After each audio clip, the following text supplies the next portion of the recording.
Buenos días. Así comienza el día, amanecer tejano, amanecer de los llanos tejanos.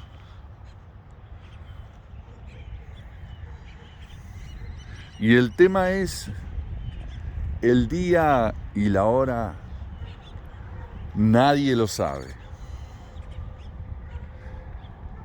Ni el día ni la hora pueden ser conocidos. Ni el día ni la hora.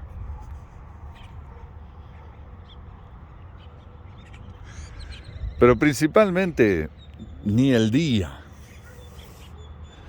porque la hora sería una precisión demasiado... yo puedo esperar que transcurra una hora y que transcurran dos y que transcurra un día. Entonces no tanto necesito saber la hora, pero tan siquiera si me dieran el día. De la misma manera, ni el año puede ser conocido. ¿De qué? ¿De qué habla esta frase? Ni el día ni la hora. Habla de la venida de Jesús, de la segunda venida de Jesús, que coincide con el fin de este mundo, de esta realidad que conocemos. Tras esa manifestación que sería la primera en la historia, ¿no? Dios se manifiesta abiertamente al mundo a través de su Hijo, de la presencia de su Hijo, regresando a esta tierra porque ya había estado, pero en otra espesura, en otro espesor, en un espesor muy humano, común y corriente. Pero ahora la segunda venida en realidad es la primera en gloria y majestad. ¿No? Sabemos que Dios ha habitado la tierra, ha pisado la tierra y ha morado con el hombre en el pasado. Porque entendemos por el diálogo con Adán, allí donde llama a su nombre y le pregunta ¿dónde estás? En el jardín. Tienen ese diálogo. Y dice ahí que eran horas de la tarde, a esas horas que a todos nos gusta pasear, nos gusta socializar.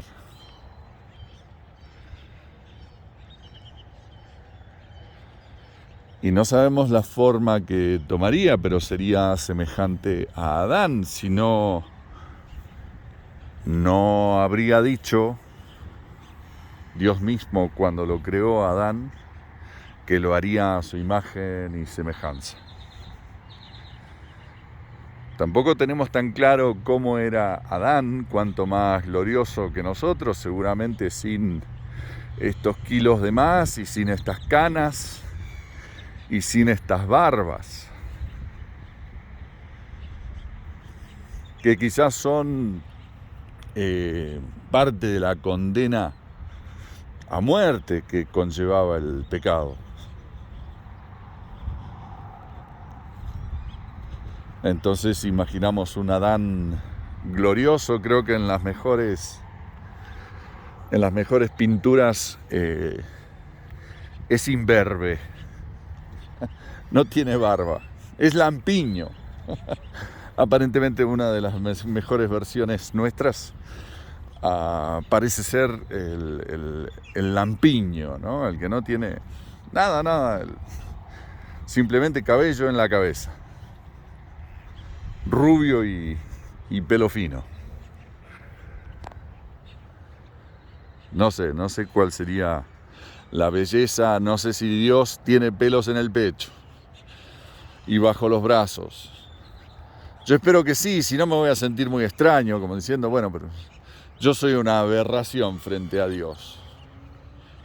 Mirá Dios cómo era al final. No tenía ni un vello, no tenía ni una barba, no tenía ningún lunar. No sé si los lunares son manchas, son pecas de pecato. No, eso es una etimología totalmente antojadiza mía. Quizás sí, quizás peca. La palabra peca viene de mancha, o sea, es una suerte de mancha. ¿Por qué no? Y por analogía sería pecado. O quizás la etimología de pecado incluye la palabra mancha, peca. No lo sé. Pero Dios tiene pecas, quizás no. Pecados seguramente no. Pero manchas en la piel, irregularidades, como la naturaleza, no todos los árboles son simétricos, o ningún árbol es simétrico. No sé, la naturaleza de... No sé si estaríamos tan enamorados de nuestra naturaleza si todos los árboles fueran simétricos y todo fuera uniforme, si viviéramos en una especie de mundillo, ¿cómo se llama este juego? De que se construye Minecraft. Si viviéramos en una suerte de Minecraft donde toda la naturaleza tiene cierta regularidad, ángulos rectos.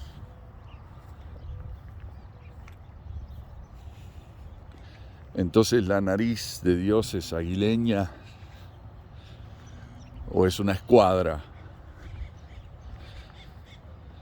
Todas las líneas de Dios son rectas de su rostro. ¿Cuál es la curvatura de la ceja de Dios? ¿Es plana? ¿Es horizontal? ¿Es una línea?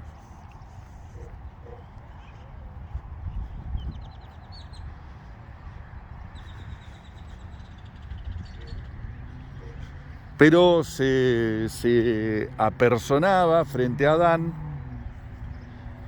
sea cual sea su gloria,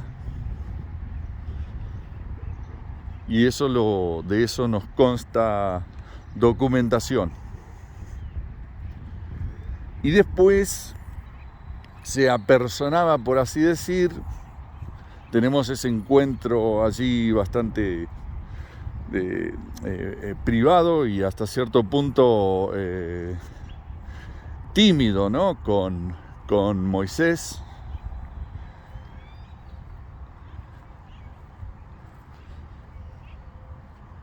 Moisés allí en la montaña, dialogando con Dios, y Dios le permite ver parte de su gloria. Y aparentemente solo pudo ver los lomos, la espalda, un perfil. Quizás Dios le permite a Moisés que lo vea desde atrás para no matarlo con su presencia. La tolerancia de Moisés ante Dios, de poder contenerse a sí mismo, de poder mantener su cuerpo en una sola pieza, de no desvanecerse del terror. Tiene su alcance, tenía un límite. Estar frente a Dios debe ser aterrador en condición de pecadores. si nos damos cuenta, no tenemos la naturaleza suficiente para poder convivir y mantener un diálogo con Dios. Algo nos falta porque nos aterra la idea.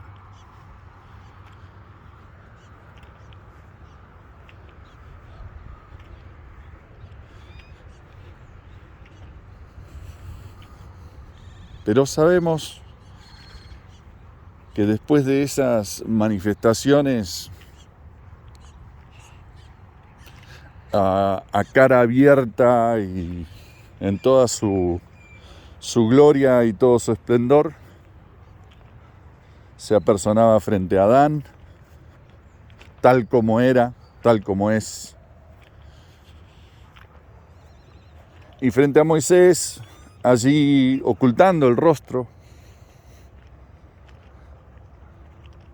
y de una manera un poco más vedada frente al pueblo de Israel, allá tanto en el tabernáculo como en los templos construidos, el primero y el segundo, en Jerusalén.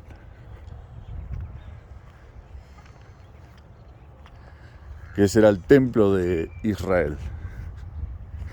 Eso era el centro de Israel, aún cuando fue el centro exclusivo de Judá.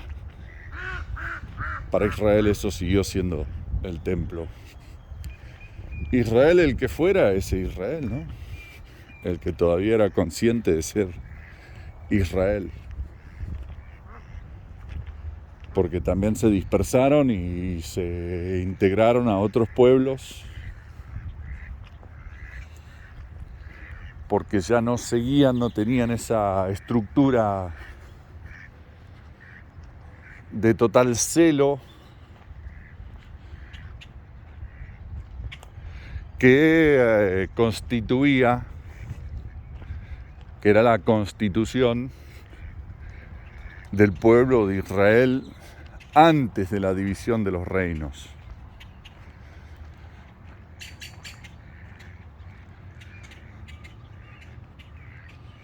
Y en esa Jerusalén, se manifestaba, se apersonaba a Dios, pero de una manera muy velada allá. Había una presencia visible, pero no habían brazos ni manos ni silueta,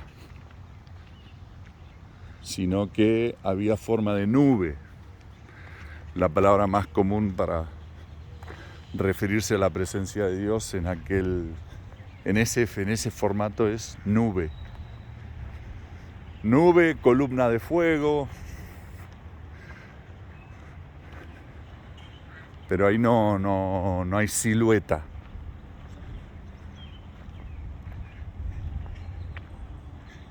Y después está la manifestación en carne, pero sin la gloria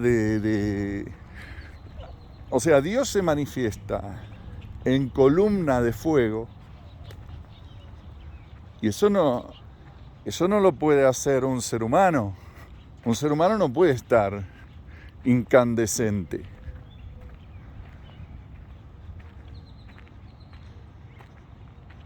Entonces después tenemos esa manifestación de Dios en carne,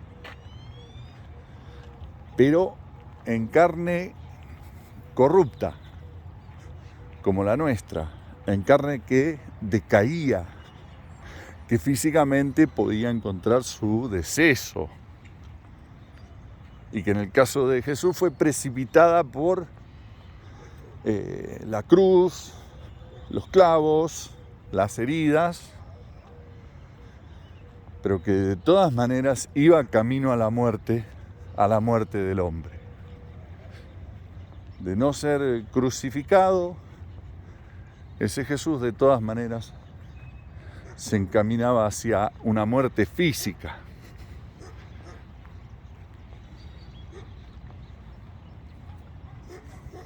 Porque esa es nuestra naturaleza.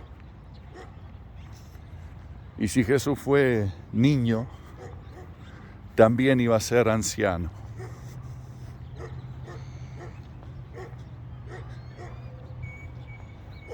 Pero ahora la siguiente manifestación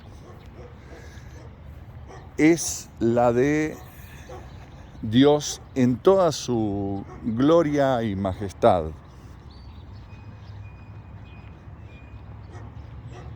Y también es acompañada esa manifestación, escoltada por un ejército de ángeles, de criaturas celestiales, de criaturas de aquel reino, de aquel universo, de aquella dimensión. Y de aquella dimensión de la que provendrán, de la que vendrán, de las que saldrán para entrar a la nuestra, ¿no? Vienen en conjunto los ángeles escoltando y dándole un marco también a esa manifestación divina. Y la figura central es Jesús. Jesús el mismo, pero ahora, por decir, con corona de gloria.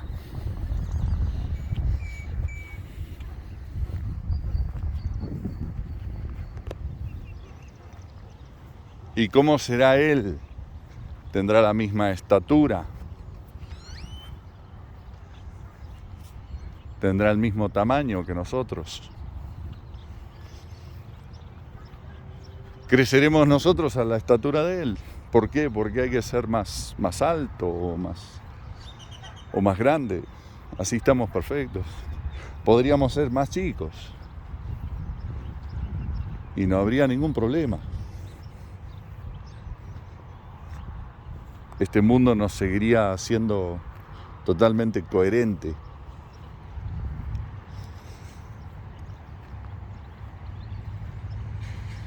Pero la venida, esa manifestación del Mesías, esa manifestación de Jesús el Mesías,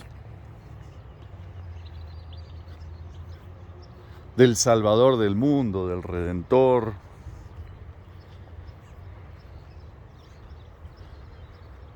el hijo de la promesa a Eva, la manifestación de la promesa, la encarnación de la promesa, la materialización de esa promesa.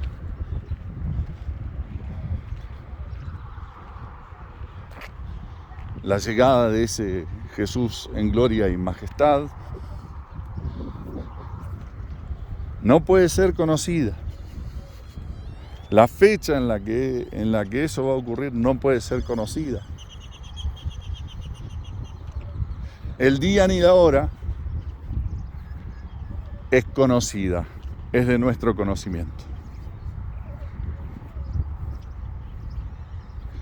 El día y la hora nadie lo sabe.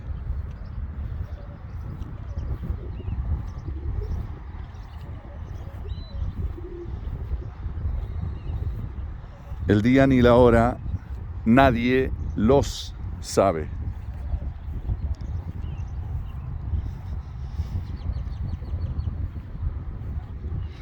Y uno de los motivos por el que nadie sabe ni puede saber el día ni la hora, quizás no es tanto porque no hayan profecías que dan una indicación, quizás muy precisa, quizás exacta, y quizás haga falta tener un mejor entendimiento de todas las profecías para poder anticipar con exactitud, con años, en días, y no digo que en horas, pero que podamos anticipar a través de las profecías, un posible día en la cadena del tiempo. Pero el problema no es ese. El problema no es haya o no haya profecía que da esta indicación, que precisa la venida del Mesías en gloria y majestad.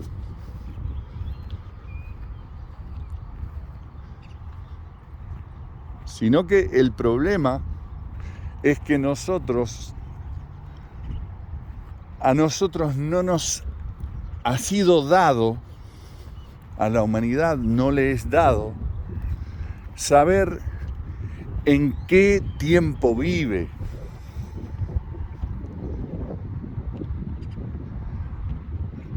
El ser humano no ha sabido llevar la cuenta de los años.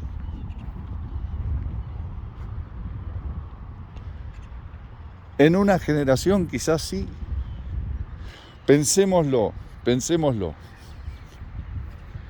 ¿Cuántos no hemos conocido un hombre de años que cuando le preguntamos la edad lo piensa unos segundos? Y que alguna vez ha dicho un número y otra vez ha dicho otro porque se equivoca. Porque ya no sabe exactamente, ni le preocupa. Son más de 80, son más de 90, son más de 100 años. Y si no le encontró el gustito a estar contando los años, tiene otras preocupaciones. No le interesa. ¿Cuántas veces el tema del sol? ¿Cuántas primaveras? ¿Fueron 10? ¿Fueron 20 las que viví? ¿Viví 50 primaveras? Bueno, viví 80 primaveras. ¿Las tengo que seguir contando? Piensa el hombre. Eso es natural. Esto de contar y estar anotando es un poco menos natural. Y si no tiene finalidades muy concretas, al hombre tampoco le interesa estar anotando todo. Anotando y anotando y anotando. ¿Cuántas vacas tengo? ¿Cuántas vacas tuve el año pasado? ¿Cuántos árboles? ¿Cuántas mandarinas dio mi árbol el año pasado?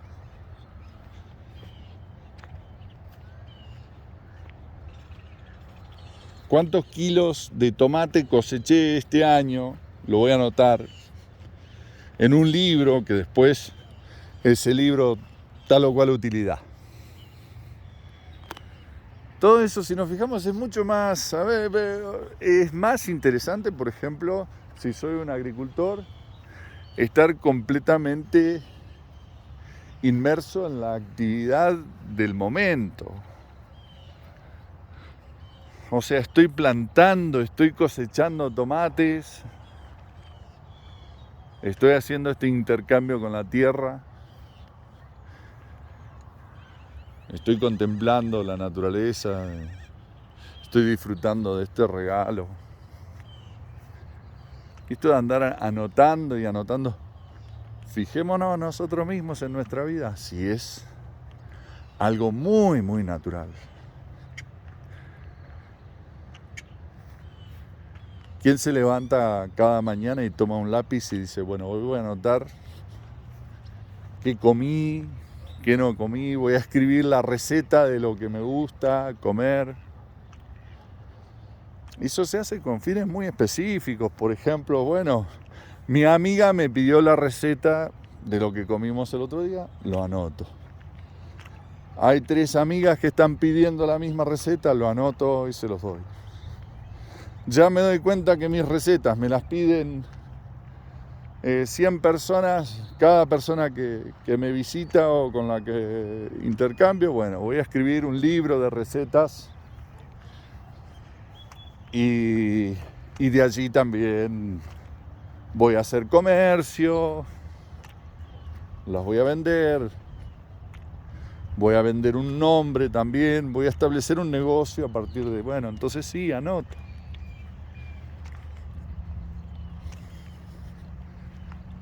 Pero gratis el hombre no anota.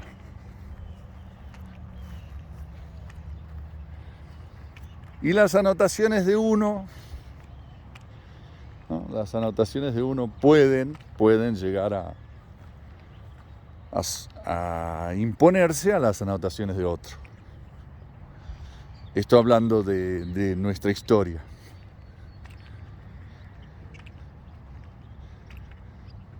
Entonces, aquel que anotó en algún momento dijo, bueno, en una reunión dijo aquí, bueno, no nos olvidemos que del nacimiento de Cristo, que para eso debe haber sabido su edad cuando murió, debe haber corrido el dato, bueno, de que murió a los 33 años, o a los 34, o a los 37, o a los 32, o a los 30, dependiendo quién es el informante. Y se deriva un año cero, por así decir, de ahí.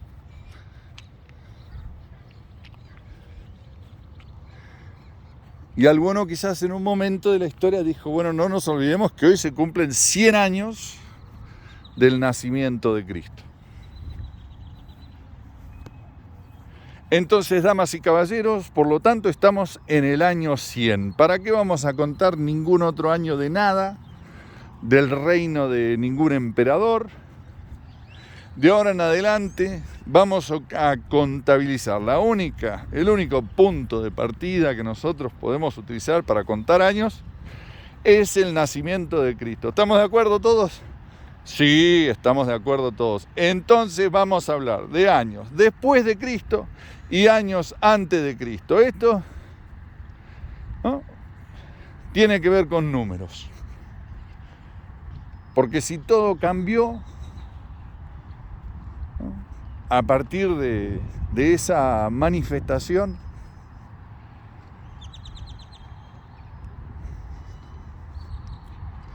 entonces también cambió, tuvimos un nuevo comienzo. Bueno, estamos en el año 100, señores, porque yo me acuerdo bien cuando Pedro tenía 85 años, que él dijo y anotó ahí, que hacían 43 años, que si le sumamos los 12 otros años que constan porque Poncio Pilato, bla, bla, y bueno, son 100 años, estamos en el año 100. Concuerdo, dijeron todos en el mundo. Todo el mundo occidental dijo, vamos, nosotros ahora contamos así. Todos, y se empezaron a... ¿cuánto tiempo hace se encontraba, no? ¿Cuánto tiempo hace de la muerte de Cristo? 167 años. Sí, mirá, sí, nosotros también, en nuestra cuenta nosotros tenemos el mismo número.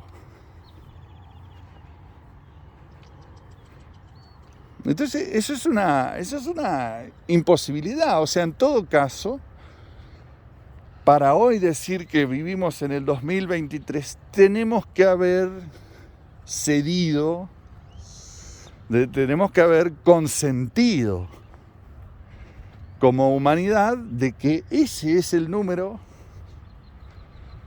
correcto. Pero a ninguno nos consta cuántos años realmente han pasado del nacimiento de Jesús. Es imposible conocer ese dato. Es imposible llevar esa contabilidad, tener constancia de esa contabilidad. Y eso hay que entenderlo, eso hay que admitirlo por simple lógica. No hay libros. O vamos a ponerlo de esta manera. El libro por excelencia más confiable de todos y por órdenes astronómicos, estadísticamente hablando. O sea, el reporte de la mayoría, digamos, el 90% de nuestra historia que consta, viene de la Biblia. Viene de la Biblia. Por cantidad de documentación, por cantidad de manuscritos, por multiplicidad, por múltiples formatos de los manuscritos, por las diferentes lenguas en las que están, de las que constan manuscritos. El libro confiable es la Biblia. Todo, hasta el Nuevo Testamento, todo desde principio a fin. Y allí no consta, ni siquiera, consta la edad de Jesús. Entonces no podemos derivar, ni siquiera utilizando la Biblia, cuántos años, en qué año vivíamos, llevando esta cuenta del 2023, y siguiendo esta línea para atrás, no existe un dato que diga, bueno, eso fue en el año 34, porque eso, o en el año lo que fuera, 30, en fin, dependiendo quién escribe.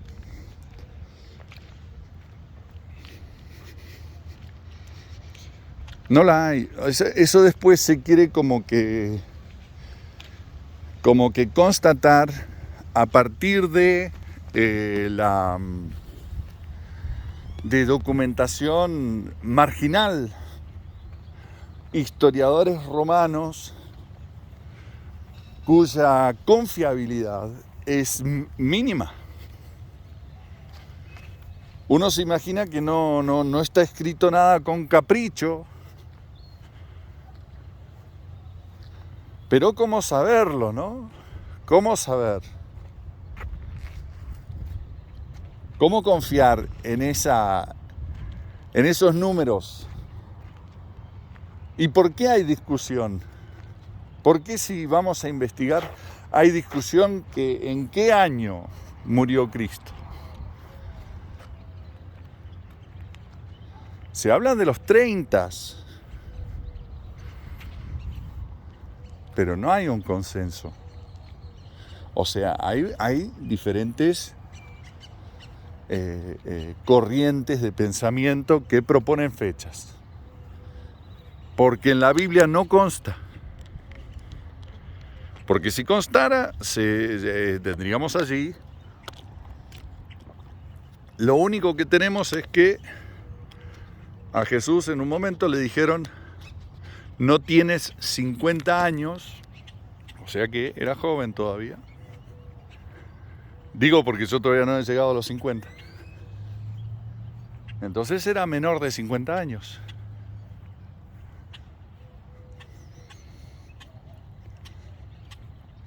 Entonces, la línea después, la reconstrucción del tiempo, la que nos lleva hoy a decir 2023, tiene su apoyo en documentación no fidedigna o de menor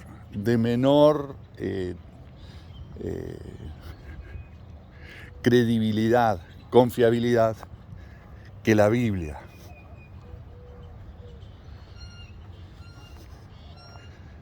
Y la documentación del tiempo y los censos, ¿no? La documentación de actividad comercial, las transacciones financieras y todo eso, son actividades muy vanas. Muy vanas como para no desconfiar de que los tiempos que vienen en algún tipo de documentación que siempre es marginal, de la que constan muy pocos manuscritos. O sea, nosotros estamos anotando el número 2023 en papeles, pero no nos constan esos años, o constan en papelitos muy frágiles.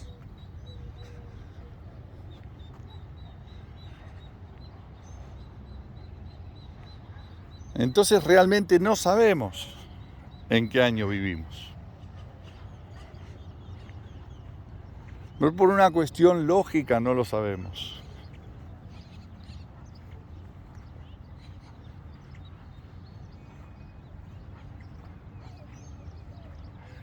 No podemos pensar que los cambios de poder que se dieron a través de los años en nuestra era no modificaron también la cuenta.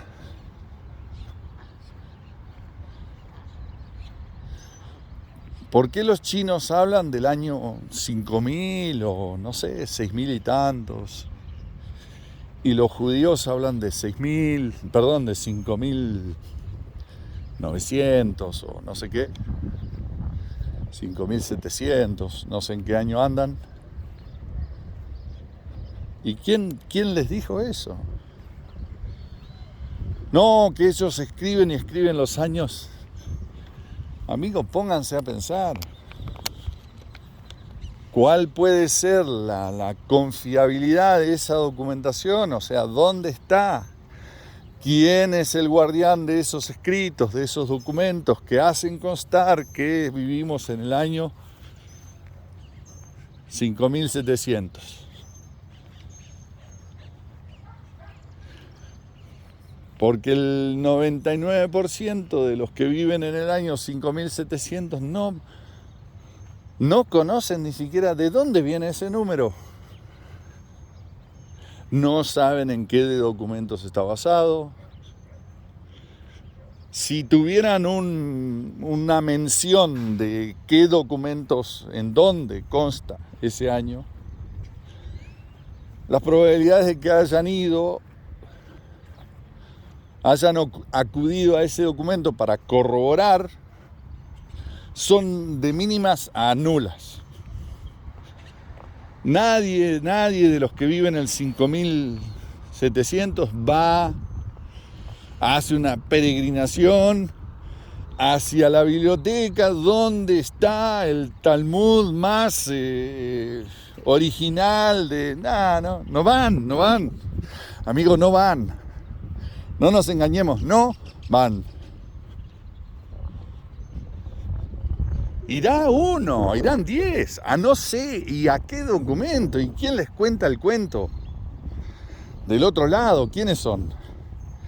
¿Que acaso todos son confiables? ¿A nadie le pudieron dar una versión rara de las cosas?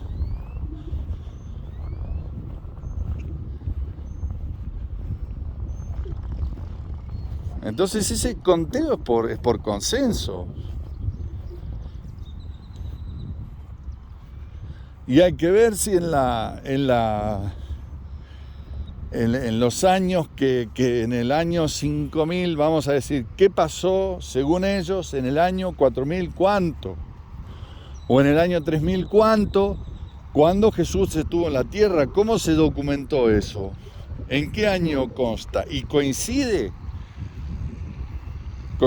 con nuestra cuenta? O sea, tenemos que simplemente restarle 2023 a la cuenta que llevan los judíos, por decir, vamos a decir que fuera el 5823 en el que ellos se supone que están. Bueno, me tiene que remontar al 3800. Al 3800 punto, que sería en nuestra cuenta el año 0. El año 3800 de los judíos. Y tienen ellos en su documentación algo que diga, la referencia a Jesús, que conste que era en ese mismo año exacto de la cuenta de ellos, que nosotros encontramos Porque si es de los judíos, ¿no? Esta documentación es de los judíos, entonces el Jesús del que habla la Biblia, sea o no sea el Mesías, tiene que constar. Porque si consta, se supone que consta en los escritos de Flavio Josefo, en los escritos de los romanos, bueno, ¿cómo no va a constar en los escritos judíos? Que por otro lado, Flavio Josefo era judío.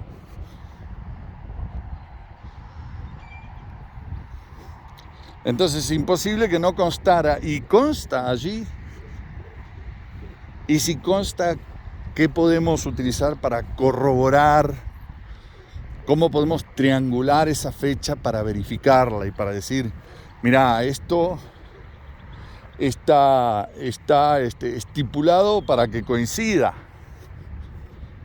Esto fue un escrito posterior acá y entonces hay un montón de tratas, lo llamo tratas.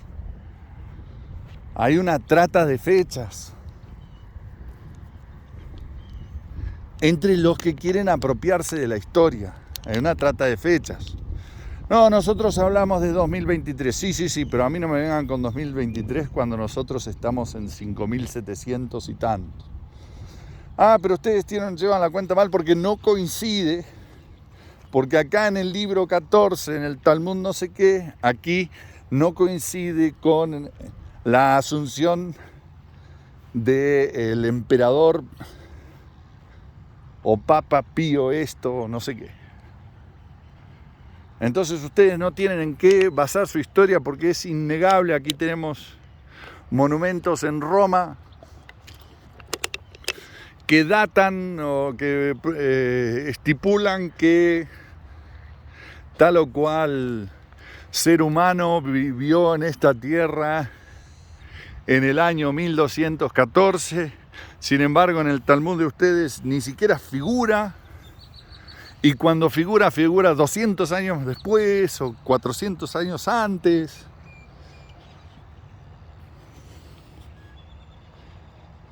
Y después intentan como hacer coincidir los textos, ¿no?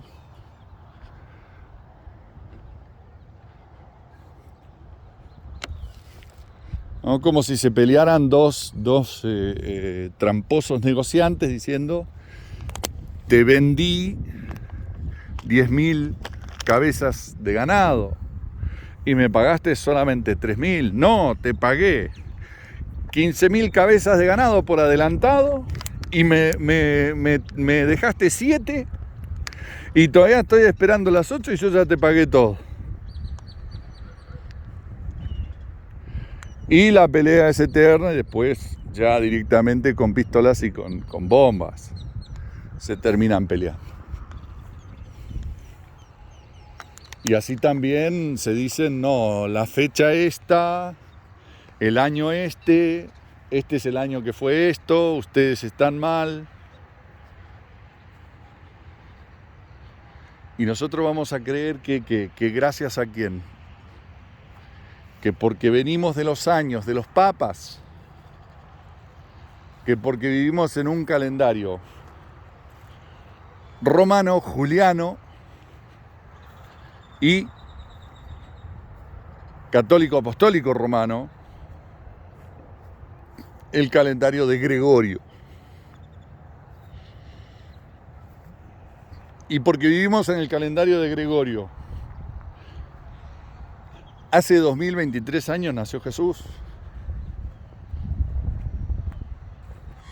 No lo podemos asegurar.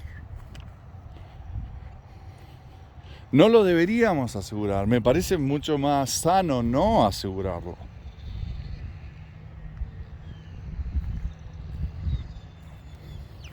Por lo tanto, no sabemos si una profecía marcara, por ejemplo, el año 2000 como fecha cumbre, como la venida del Señor, el año 2000. Bueno, pero el problema es que nosotros no sabemos si estamos en el 2000, en el 1700 o en el 2500. No lo sabemos. Todo parece indicar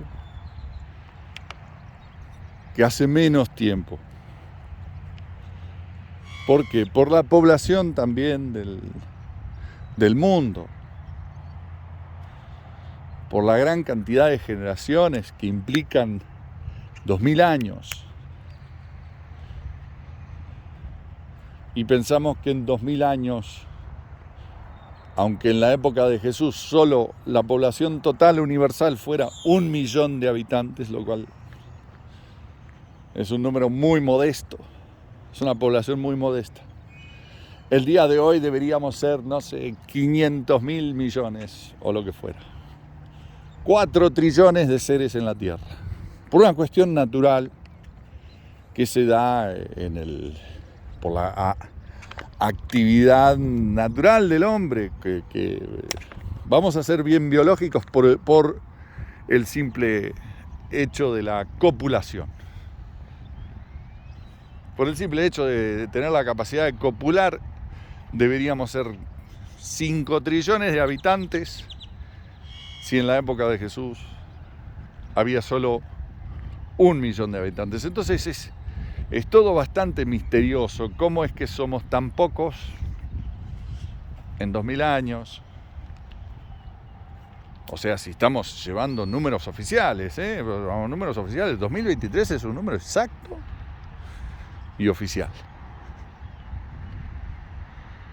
Y decimos que pasaron 2023 años, entonces debemos hacer una proyección también de a ver cómo debe estar el hombre, cómo crece, cómo cambia, cómo va adaptándose el hombre a ese paso del tiempo. Si mis abuelos eran 2, pero para mi generación ya somos 200, 150, para la cuarta, para la quinta generación ya somos 1000. Bueno, entonces, ¿dónde están esos hijos de aquellos 2 que copularon en el año 50, en el año 33, en el año 34? ¿Y dónde están sus hijos de sus hijos de sus hijos? Que deberíamos ser trillones. Entonces es muy difícil, las lógicas apuntan en otra dirección, no en la de la narrativa oficial. Por otro lado, tranquilamente podemos decir que somos 20.000 millones de habitantes, pero que nadie los puede contar. O nos olvidamos que cuando Dios hace la promesa a Adán, le habló de una descendencia que nadie podía contar.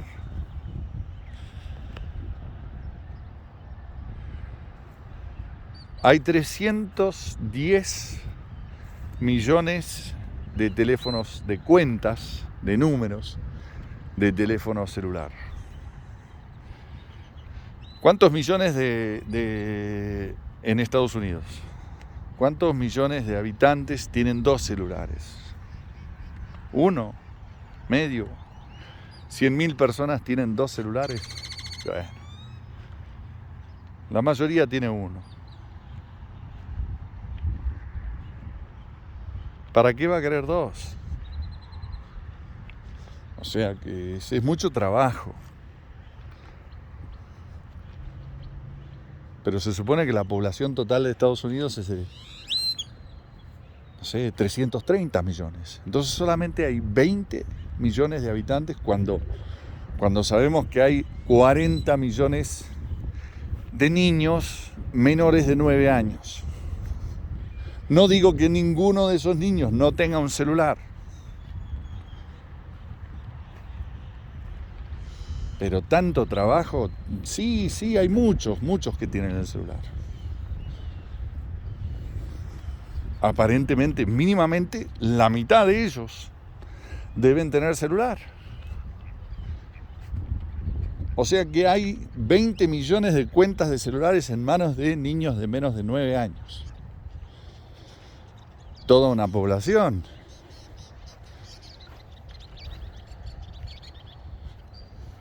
Pero los números son un poco interesantes, porque podemos preguntarnos, ¿todo el mundo, absolutamente todo el mundo, tiene un celular? ¿Todos los habitantes de Estados Unidos tienen un celular? Ya si dijéramos que una de cada 2 personas no tienen celular, entonces ya tendríamos que estimar la población de Estados Unidos en 600 millones. Yo no sé si todos tienen celular.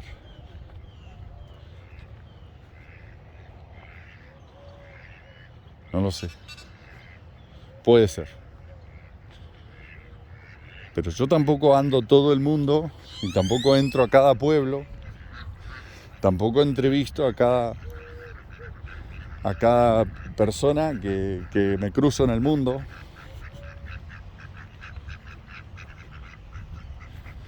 ¿Cuántos seres humanos habitan el Amazonas? ¿Acaso en el Amazonas se pueden caminar 100 kilómetros sin encontrarse a un ser humano? En línea recta. No lo sé. Para mí está habitado. No veo por qué no vaya a estar habitado el Amazonas. ¿Con cuántos? ¿Con cuántos habitantes? Imposible saberlo. ¿Cuántos bolivianos no tienen teléfono? Cientos, miles, millones que viven en la montaña.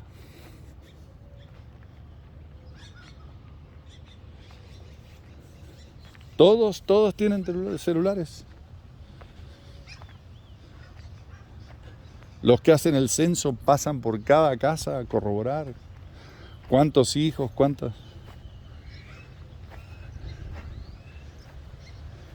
personas podemos contar cada uno de nosotros y certificarnos. ¿Sabemos cuántos habitantes tiene nuestro pueblo? Nos consta, tenemos un número preciso. Nuestro barrio, ¿cuántos habitantes tiene? ¿Cómo vamos a pensar que se puede contabilizar a la población mundial? Es imposible. Es imposible. Lo que hay es estimados con bases. Yo creo que hoy por hoy es mucho más confiable lo que se puede derivar a partir de las cuentas de celular que a través de un recorrido de, no sé, 100 hombres por ciudad,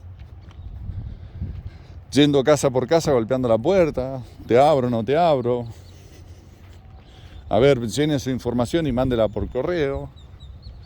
Bueno, eso me parecen fuentes mucho más de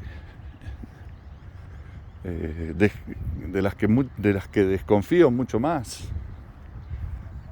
mucho menos fidedignas, mucho más falseables,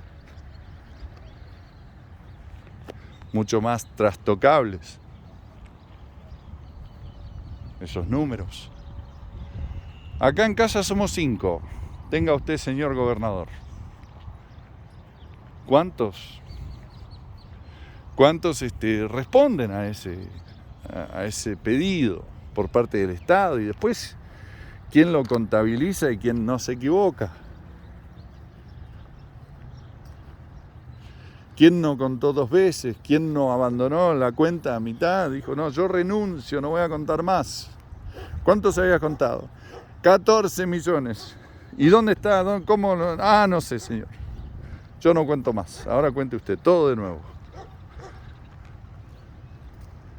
O sea, nos consta que está todo bien documentado, ¿no? No. Y cuando hablamos de India, cuando hablamos de Malasia, o sea, cuando hablamos de las periferias de las grandes ciudades, cuando hablamos de los cerros, de los que ni quieren aparecer, de los que no les interesa aparecer en ninguna estadística, y que viven al margen y hacen la suya y tienen un estilo de vida y llevan sus cabras y nadie los puede parar, y tienen sus hijos y esos también tienen que estarle golpeando la puerta a alguien diciendo: aquí somos 157.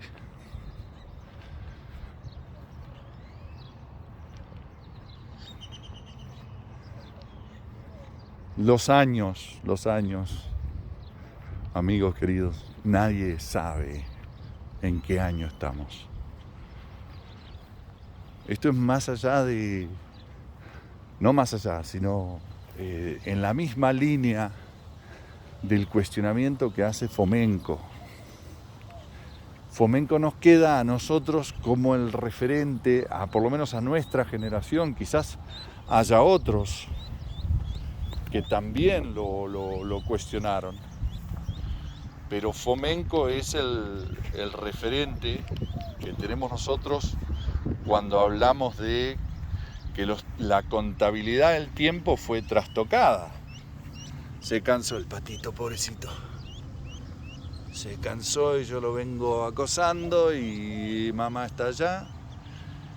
Y qué desencuentro que se ha dado aquí, querido patito. Qué hermosura, qué regalo. Acá es un buen momento para decir: alabado sea el nombre de Dios. O decir: Dios existe. Si no, nos íbamos a mirar la tortuga que había por allá. El recuento de los años, amigos, imposible. Directamente imposible. Entonces, como el engaño que hoy va a empezar a aflorar, ¿ves? Porque el engaño en el que nos tenían hasta el siglo XX, el engaño en el que nos tenían hasta el siglo XX era el engaño material, que todavía se sostiene. Estamos en el engaño material. Ay, disculpen, no quería ser grosero, creo que esa tortuga ya pasó a mejor vida. Bueno, qué lástima, qué imagen tan ténebre. Pero les venía hablando de... Uy, disculpen, esa tortuga me perturbó a pleno. Estoy tratando de hacer memoria para ver qué era lo que estaba... ¿De qué les venía hablando? Bueno, cejó. Olvidé lo que les estaba diciendo. Que la estafa del siglo XX era material. Y todavía pervive, pero esta generación, más que ninguna otra antes, ha logrado desmontar.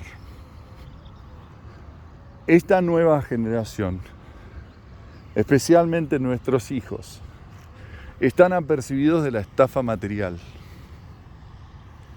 por lo cual ya no están sujetos a esa estafa. Es imposible que los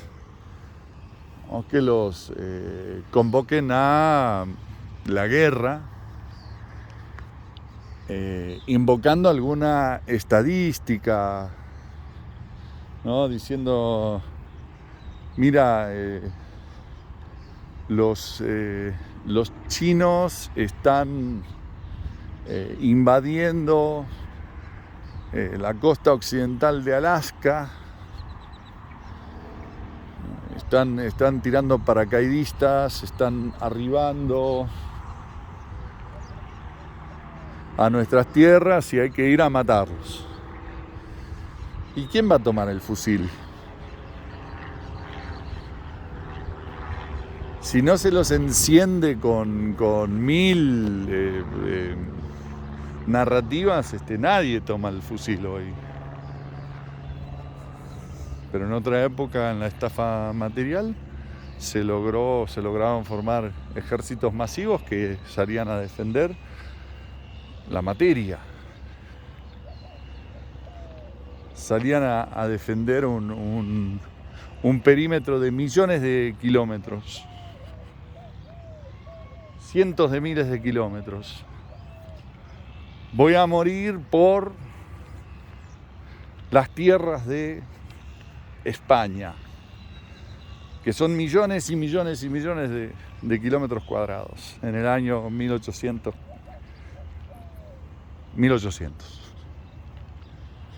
En 1800 las tierras españolas son millones y millones y millones de kilómetros cuadrados, y aún así habían españoles que se subían a un barco para ir a morir por esas tierras. Eso es posible que haya un hombre que naturalmente se va a levantar a hacer esa guerra.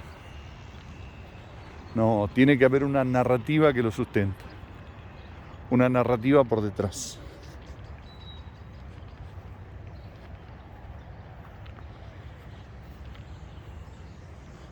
Pero esa narrativa de a poco ha ido caducando y hoy es mucho más difícil reclutar ejércitos para pelear ese tipo de guerras. Entonces el engaño, la textura del engaño debe ir cambiando conforme también cambian los tiempos y las percepciones. Por lo que ahora el poder está buscando apropiarse del mundo inmaterial, del universo inmaterial. Por lo tanto, hay una espiritualidad por detrás del nuevo engaño, del engaño que vendrá. Tiene un aspecto espiritual. Y para fundamentarse para sustentar ese aspecto espiritual, tiene también que anclarse en, por ejemplo, las escrituras, en las profecías de las escrituras. Por lo que cada vez acude más, hace un contraste o mantiene un diálogo con las escrituras, diciendo que sí o que no, pero el referente siguen siendo las escrituras. Cuando se habla de espiritualidad, se habla de espiritualidad en contraste de religiones, y en el centro de esas religiones se pone un libro, y un libro delimitante de una conciencia antigua, según proponen algunos. Pero los que conocemos los escritos sabemos que ese es el terreno que quiere ser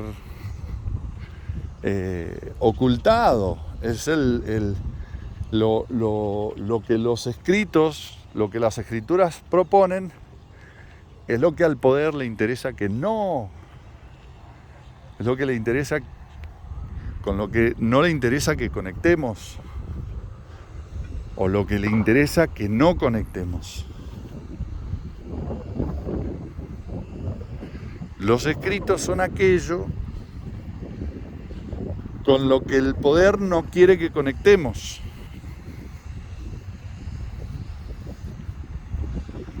Porque no le sirve.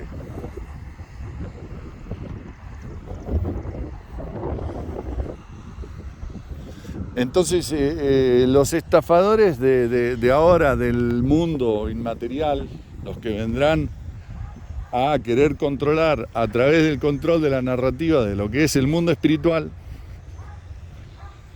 para poder tener un mínimo de credibilidad, tienen que acudir a las verdades contenidas en las Escrituras.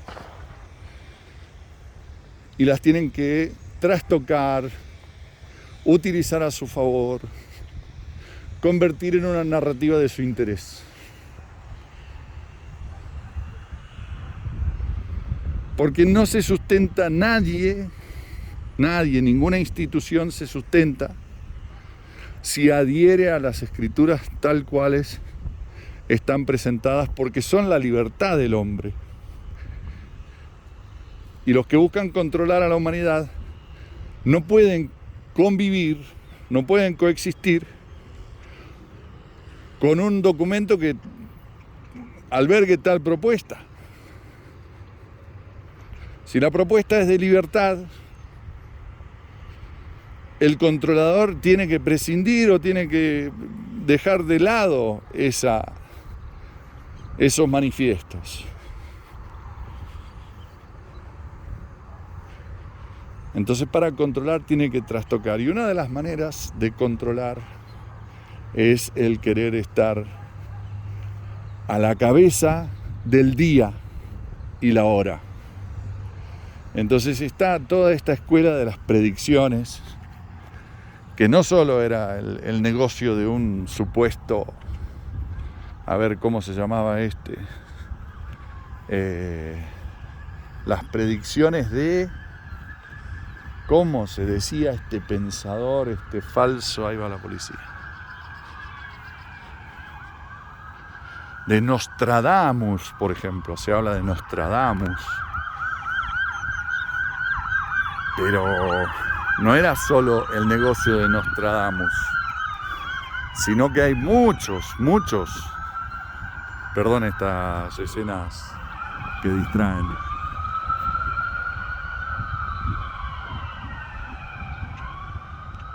Bueno, esperamos que todo bien. Entonces, no solo era el negocio de Nostradamus, sino que muchos religiosos tomaron la línea de tiempo y la utilizaron a favor de una narrativa. Y esto se ha dado generación tras generación tras generación.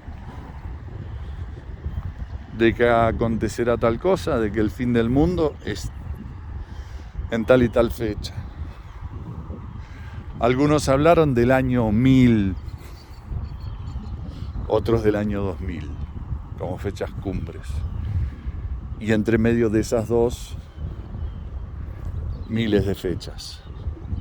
Y especialmente en nuestra era de la estafa inmaterial, van apareciendo fechas. Que el 2000, que el 2001, que el 2002, que el 2007, que el 2009, que el 2012. Pensaban que estaba hablando aleatoriamente. ¿Quién no recuerda la predicción así bastante popular del 2000 y la del 2012? Fíjense con cuánta frecuencia. Algunos anticipaban un fin del mundo en el año 2000, quizás una marginalidad, quizás casi nadie, o quizás nadie lo dijo en serio, pero cuando se habló del 2012 se habló un poco más en serio. Y así se ha mantenido un relato del 2012 que de alguna manera todavía Pero ahora, recientemente, se ha incorporado el 2030. No como una fecha de última hora del universo, sino como una fecha cumbre de la humanidad. Pero sí que hay facciones espiritualistas que están hablando del 2030 como el fin de los tiempos. Y están hablando del 2030 como la venida del Mesías. Y fíjese cuán poco tiempo ha pasado.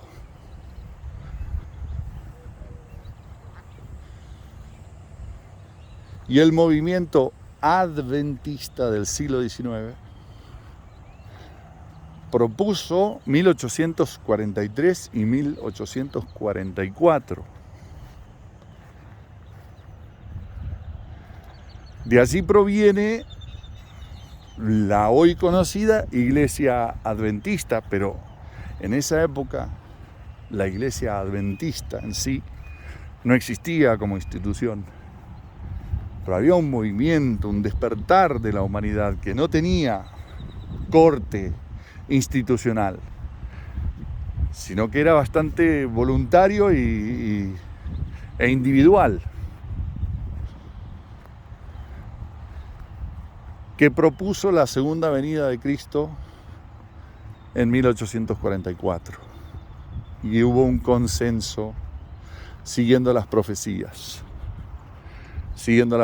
especialmente la de Daniel de los 2300 días, la profecía más, que se supone más extensa, o que comprende el mayor número de ciclos de tiempo. Dice días, pero que también pueden ser entendidos como años. Entonces habla de 2300 años. Y siguiendo esa profecía de los 2300 años, arribaron a 1844, usando exclusivamente la Biblia, casi, pero utilizaron algo más: el calendario gregoriano, la cuenta de los años de los estafadores, de los poderosos del mundo, de los que ganaron las guerras físicas, de los que tuvieron los más grandes ejércitos, de los que escribieron la historia a su favor. De los romanos, quizás, sí, de los romanos. Y no se puede combinar. Los tiempos de Dios no son los tiempos del calendario gregoriano. No pueden computarse y no pueden anclarse, no pueden distribuirse, expandirse, coincidir. El calendario de Dios con el calendario gregoriano.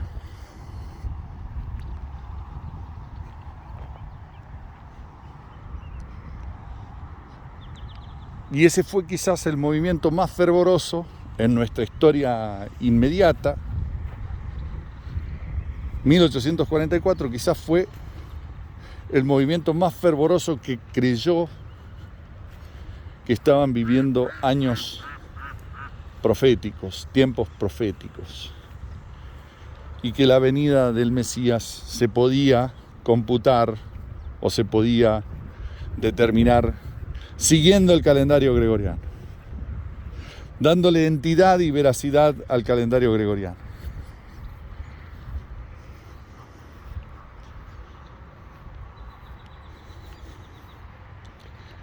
Pero haciendo profecía y estudiando profecías, no falta el espiritualista que quiere dar una fecha del fin de los tiempos.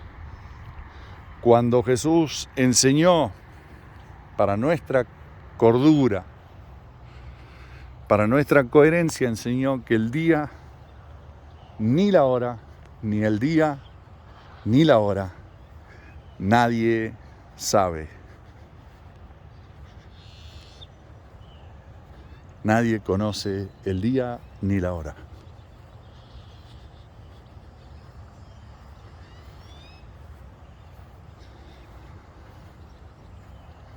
No por falta de profecía, sino porque no sabemos en qué tiempo vivimos. No tenemos una cuenta de nuestros días fidedigna a seguir. Por lo que no vamos a saber, no sabemos si estamos 100 años más acá o 200 años más allá. No sabemos cuántos años han transcurrido desde la el inicio de las profecías hasta hoy. Es imposible que lo sepamos. Es imposible pensar que Daniel, el profeta Daniel, escribió precisamente hace 2500 y tantos años. No lo sabemos. Sabemos que escribió en el pasado, pero tranquilamente puede haber sido hace 1500 años.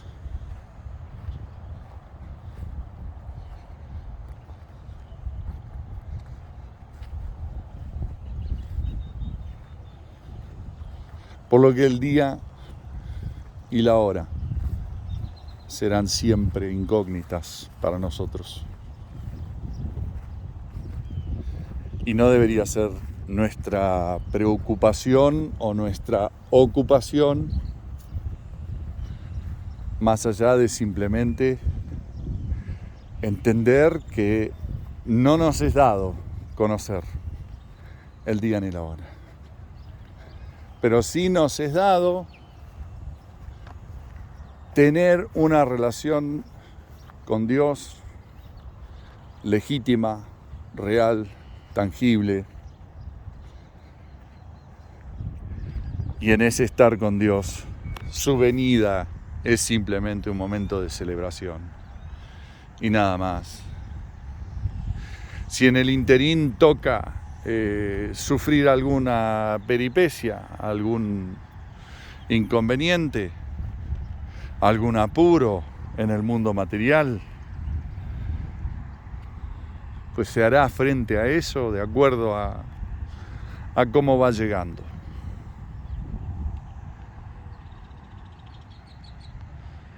Pero nosotros simplemente vivimos en una relación con Dios, de tranquilidad, de paz, en armonía con nosotros mismos, con nuestros hijos, con nuestros hermanos.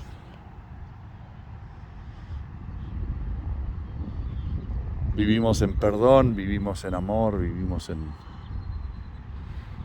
bendición, en plenitud, en armonía. Y en esa plenitud y en esa armonía, el conocimiento del día y de la hora, el poder anticipar el día y la hora de cualquier cosa, es totalmente innecesario porque nuestro día es hoy. Danos hoy nuestro pan de cada día. Lo material es para el día. Lo espiritual es eterno. No es dame hoy el conocimiento de los días que me quedan. Es danos el pan de cada día, eso será relevante hasta el último día.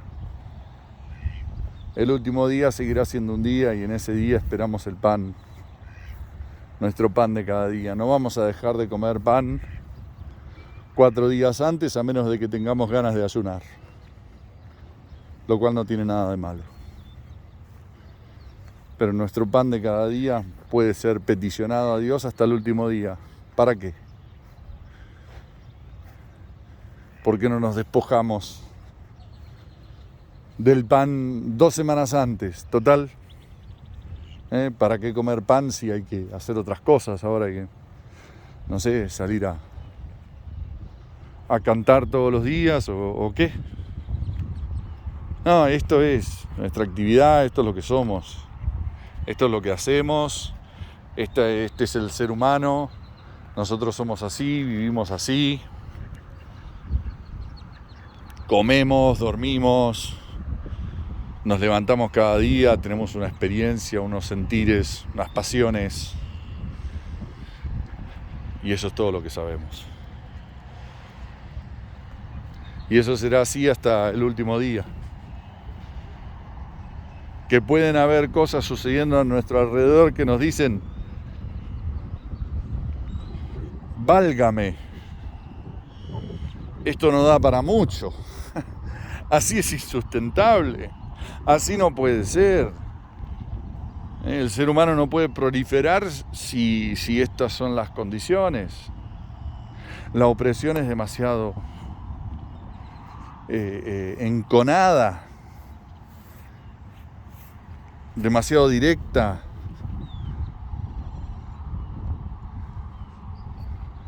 Bueno, puede pasar, nos puede pasar. Podemos percibirlo.